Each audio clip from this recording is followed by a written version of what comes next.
Hello and welcome to the Georgetown Institute for Women, Peace and Security's Profiles in Peace, the Oral Histories Project. My name is Rosalyn Warren, and I have the esteemed honor today to be sitting with UN Special Representative to the Secretary General on Sexual Violence and Conflict, Madam Zainab Bangura. Thank you so much for being with us today. Thank you very much. Madam Bangura has a long and storied career. Most recently, prior to accepting this post, she was Minister of Health and Sanitation for the government of Sierra Leone. She has policy, diplomatic, and practical experience in the field of governance, conflict resolution, and reconciliation across Africa.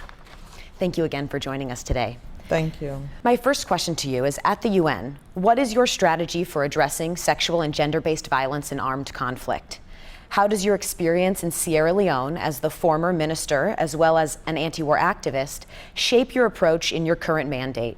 And how will you work with your allies to implement the recent declaration that came out at the UN General Assembly that you co-led with British Foreign Secretary Haig? Thank you very much, and it's indeed an honor and a privilege to be here with you to share my experience. I'm extremely humble that I have been asked by your institute to be able to talk to you. As the special representative of the Secretary General on sexual violence in conflicts, my work is to be able to provide global, strategic, and coherent leadership in the issue of sexual violence. My job mostly is on advocacy, is to raise the awareness, is to be able to make sure action is taken, perpetrators are punished, and services for victims are provided so that they can be able to rebuild their life and to transfer the stigma of rape in war on the perpetrators instead of the victims. So I'm trying to work with a lot of government people, and I'm using my experience as a government minister in a post-conflict country, where we had to look at this issue and try to change the laws, try to put policies in place and programs, and provide reparation for victims. And I'm using that experience as I go into individual countries and to let them know I was sitting on the other table where they are sitting now. So I'm coming with the experience of first-hand knowledge that this is something that you can do. And it's happening. It's something that doesn't have a monopoly. No continent has a monopoly. It's something that doesn't have a gender bias. Both men and women are being raped. And it helps to put these ministers in a position where they don't feel isolated, because invariably they always think, oh, these people have come to tell me what to do. And they see it as a UN issue. So my first approach is, this is not just a UN issue. This is an issue that belongs to member states. Which brings me to the issue of the declaration and I think it's so good that we have 134 countries who have now agreed, because it is the primary legal and moral responsibility of member states to protect their citizens. People have not taken this responsibility very seriously. So what we're pushing is that member countries have to provide the leadership, have to take responsibility and take ownership of this issue, and make sure the global legal framework that we have created at the United Nations is actually transferred at the national level, so countries could take the action to change their laws, they could take the action to develop programs, and they could actually see it as a crime, the war crime it is at the UN, and they could enact the laws that will make sure perpetrators are prosecuted at the national level. As I think the one thing that has helped me greatly is because I have experienced this firsthand in Sierra Leone. As a human rights activist in the war, my youngest victim was 3 years. I cried with them. I saw them pick up the pieces of their lives, rebuild their lives, and became very important figures in the country. And as I go along, I take this hope to victims. So it's not only sharing experiences with government to say you need to do this, it's also talking to the women, saying, you know what, this is not the end of your life. This is what I saw in my country. And these are what the women did. And today, these women are counselors, they are ministers, they are parliamentarians, they are business people. There are children in Sierra Leone who saw women being victims to being leaders. So you can do it. This is what you need to do. And we're here. So I take a message of hope to both the victims and to the government. And I try to bring them together. And I also sit with the international community in the countries where I say, you know, we need to talk about this together. So I carry a double hat. So I don't only go as an international person, I also go as an African woman who has gone through conflict, who has seen it happen in the country, who was in Liberia and worked with that. So that's the experience I come with. We're lucky to have you. As you've touched upon, there are many aspects to addressing sexual and gender-based violence in wartime, whether it's prevention or intervention or fighting impunity or rehabilitation and reintegration of survivors and more. Can you share some of the examples of what is working and where are some of the best practices or effective solutions coming from that can be replicated elsewhere? We've made a lot of progress. It's not an easy job. We've come a long way, you know, from it being on the margins of the international security global discourse to coming to mainstream with resolutions 1820, resolution 1888, resolution 1960, and now we have 2106. My experience, what I have learned in dealing with this issue, both in Sierra Leone, in Liberia, and now in the job in Wisha, there is not one cut solution to the problem because each country is different, each country is unique. And this is the reason why the approach I'm taking is now at this stage of the discourse is to go into each country, deal with them, addressing their own peculiar problem. If you take the problem of the DRC, for example, it's the most complicated because the country is huge. The conflict has taken so long, over 2 decades. You have, it's multidimensional. You have foreign troops operating in DRC from neighboring countries. You have local militias. You have the government committing the atrocities. So you need to deal separately with each one and have a different strategy with them and see how you can approach. But the important issue is the message you send. That first and foremost, there is no impunity. So we have succeeded in DRC to put one of the most progressive laws in place. But the law by itself cannot work when the institution of rule of law is weak, the judicial sector. So we introduced what you call mobile courts. Now we're using that in Somalia. So obviously one of the things we have seen is that to end impunity, you have to strengthen the judicial system. And in countries where there's a complete breakdown of law and order coming after the war, you cannot build 10,000 courts. So we have introduced what you call mobile courts, which means you take the courts where the crime took place. You take the prosecutors, the defense, the lawyers, the judges, the police people, and the people in that community will see for themselves how justice is being dispensed. And they will have the opportunity and the privilege to actually see perpetrators being sentenced. So that's a typical good example which we're sharing. But the most important, you have to have a strategy. So each case is different. You take in the case of Liberia, it's a societal issue because the war, as they have a peace process which is 10 years old. So you really technically don't have any ex-combatants. The sexual violence is not being committed by the military or the police. It's being committed within the society.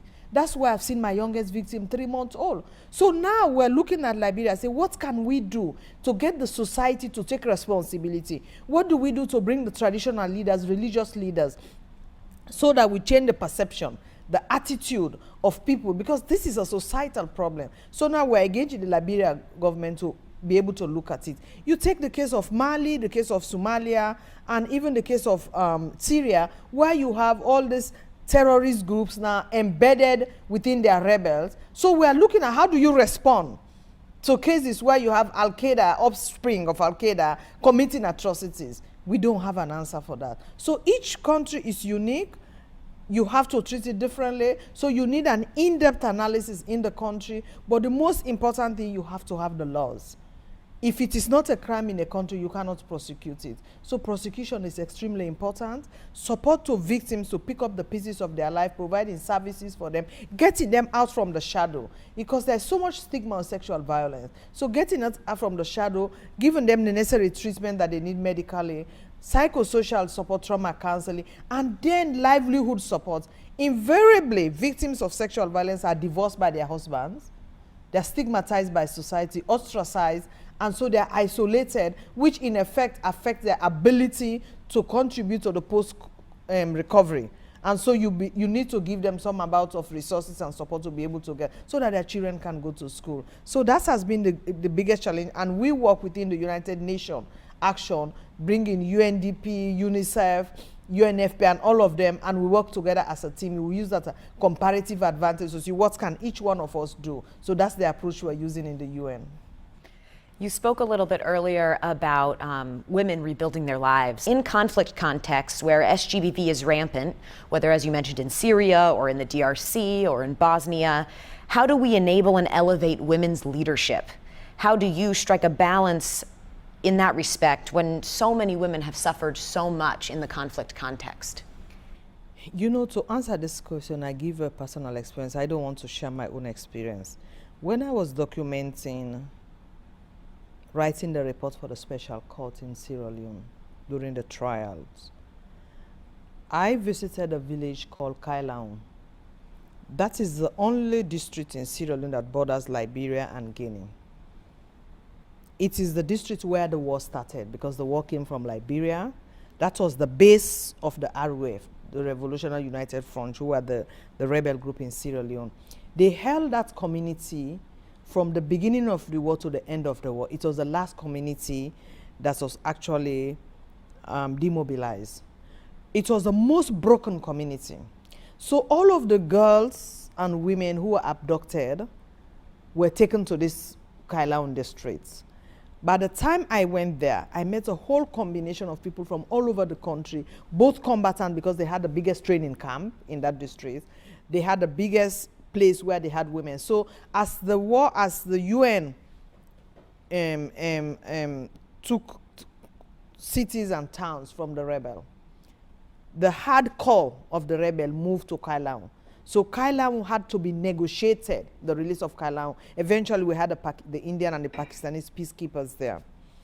But when I went to take the testimonies of those women, it was the most broken community. I met a young lady who had 7 children by 7 fathers.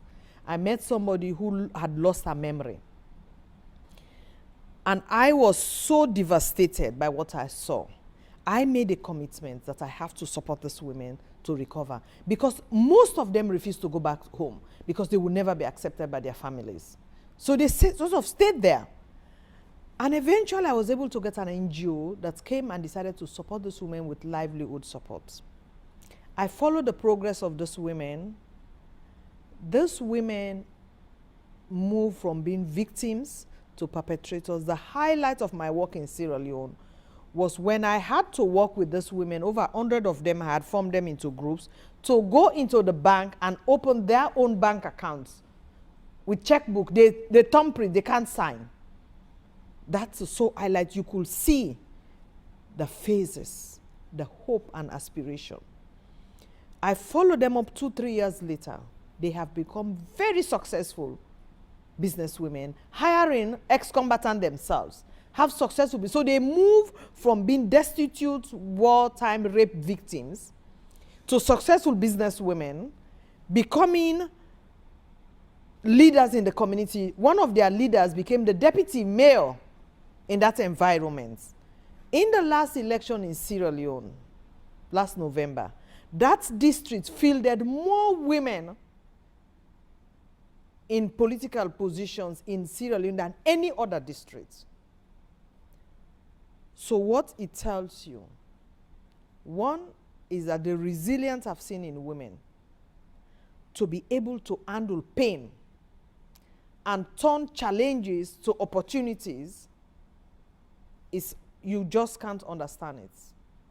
And so when I go around the country, I tell the women, that is the reason why the UN strategy is, one, you need to be able to make sure you provide medical services for these women right in the beginning. And now we're even moving with the United States initiative. Now Kerry has launched. You make sure at the emergency stage you are able to detect women who have been sexually abused. We're having a conference in November by DFID to look at humanitarian crisis areas and sexual violence. So you are able to get them at the very early stage. It's not just to give them tents and food and clothes, but no, so that you can provide medical service to them, you can provide trauma counseling for them, and prepare them to the next level, to where you can provide support for them to pick up the pieces of their life, to be able to continue holding the society together so they can send their kids to school, they can move on with their lives. I think that story tells you that unless you invest in women, you will not have the change that we need in Africa. It's the women who will bring the change. And I think that is the reason why we see them as victims, but we should also see them as survivors. And I think they have done that. I couldn't agree more. In the current international refugee system, being a victim of sexual and gender-based violence is not a basis for claiming asylum. And so what I want to ask you is, do you think that sexual and gender-based violence should be included under that which you can claim asylum for? How do we reform the international system that currently considers wartime rape as a quote-unquote lesser crime? For me, the important issue is to make sure that the victims get adequate support and services right at the beginning, and that they will be provided the protection that they require in their country. Because at the end of the day,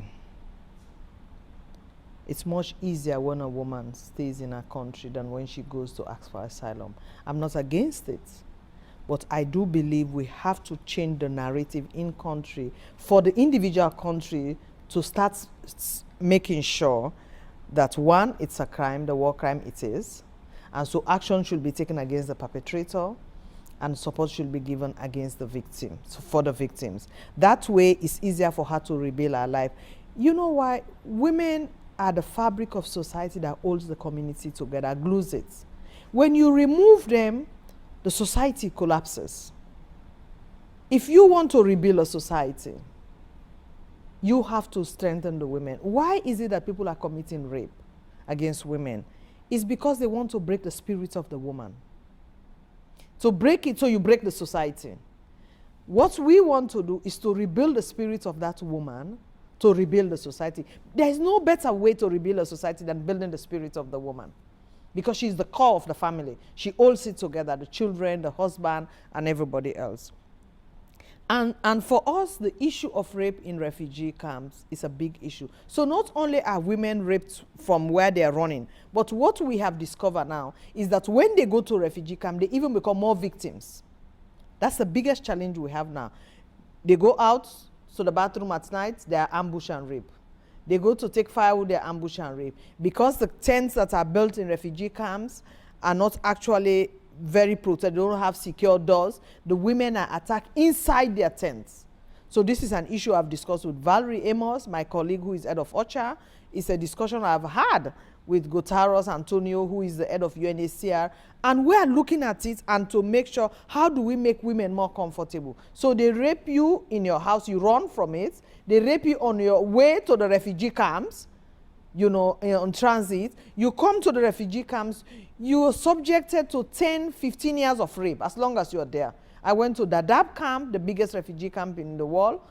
70% of women had been raped. I visited camps in Mogadishu. 503 camps are in Mogadishu. Each and every woman you see in that camp will tell you one way or the other. They are raped, their daughters are raped as young as 4 years old. I met a father in Mogadishu whose two daughters, 4 and 6 years, were raped in the camp. And the lawyers who are fighting for them were killed by the Al-Shabaab. So that's the biggest challenge we find. So everywhere the women go, they become victims. And I think basically that's what we're fighting for. In as much as we agree, and we think we're working with UNHCR and the others to make sure we regret it, because we wanted to include it in Resolution 2106. We lost it, but we still continue the fight.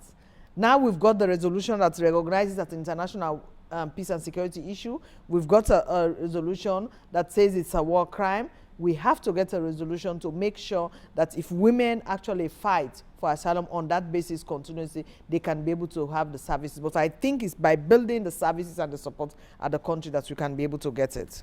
Wonderful. And my final question for you, and this is a question we ask everyone that we interview, is can you define peace and security for yourself? Peace and security, I think, for me, is for both men and women.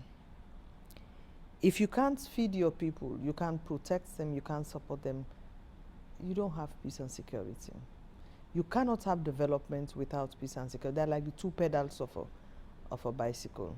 And therefore, you don't look at peace and security only in the issue of fighting.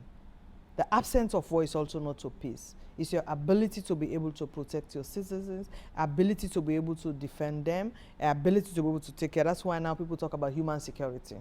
So I think let us don't concentrate only in the contents of the war. Let us concentrate the period prior to the war, because it's the absence of security that sometimes leads to conflict.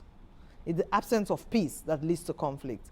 And in the absence of peace and security after conflict, that makes country reverse back to conflict. And I think for me, it has to be a much broader definition than just the absence of war. That's what is important to me.